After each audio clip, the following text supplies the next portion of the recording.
But Eric, summarize what we're seeing right now in Europe. It's basically a complete dismantling of the region.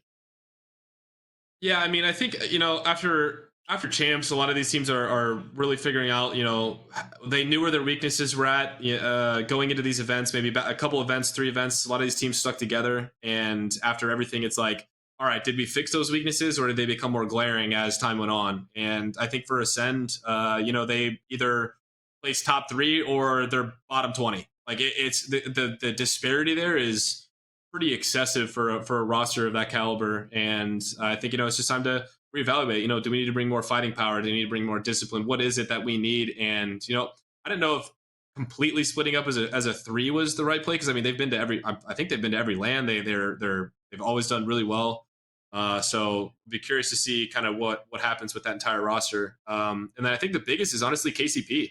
I think they've done pretty well with the last 2 LANs. They placed.